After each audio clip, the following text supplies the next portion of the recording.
There was once a rich merchant with 3 daughters. The 2 older girls were spoiled and wanted the finest things. But the youngest daughter was sweet-natured and so lovely to look at that everyone called her Beauty. Then the merchant lost all his money, and the family had to move to the countryside. One day, he heard that his ship had come home laden with goods. "I'm off to town," he said, and asked his daughters what to bring back.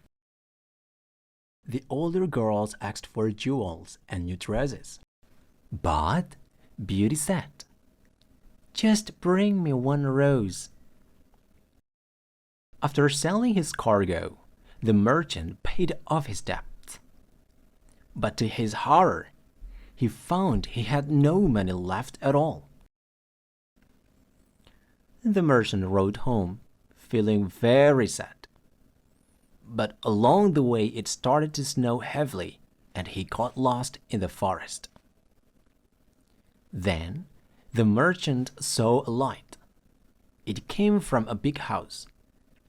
He went in, but there was nobody around. The merchant found a dining room with a blazing fire and a table laid for one. Since he was so hungry, he ate a whole chicken, 3 delicious desserts, and drank a jug full of wine. After dinner, he explored the empty house and found a room with a comfortable bed already made up. He was so tired that he crawled into it and fell fast asleep.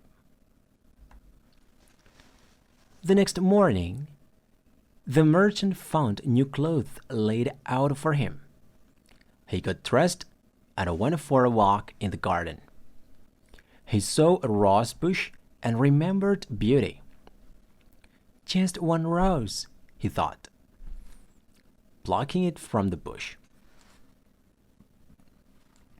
Then there was a mighty roar.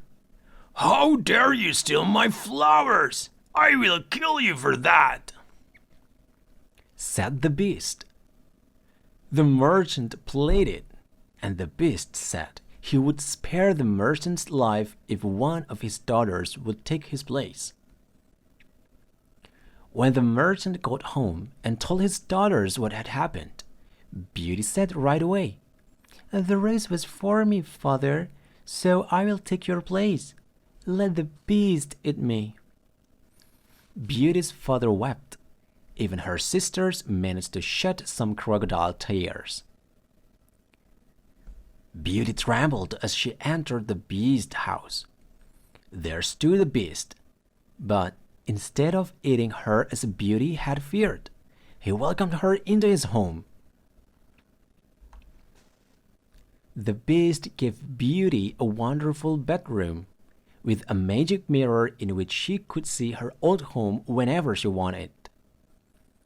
Gradually, Beauty became fond of the beast, but she was shocked when he asked her to marry him.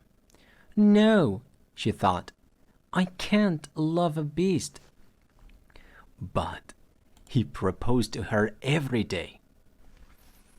One day, Beauty looked into her magic mirror and saw that her father was sick. She begged the beast to let her go home for a visit.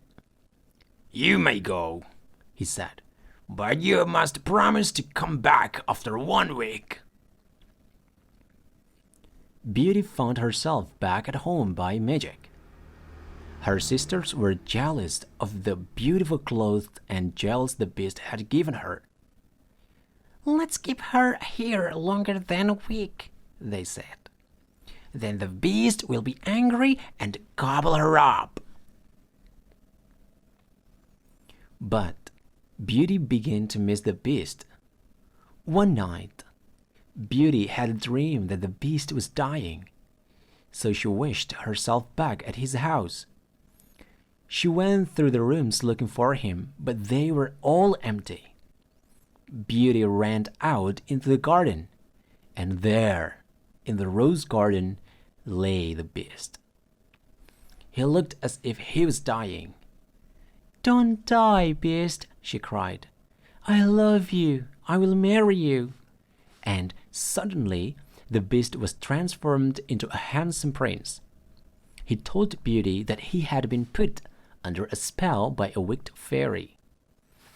Beauty and the prince were married and lived happily ever after. And a good fairy turned the two older sisters into statues, which had to stand forever at their sister's gate.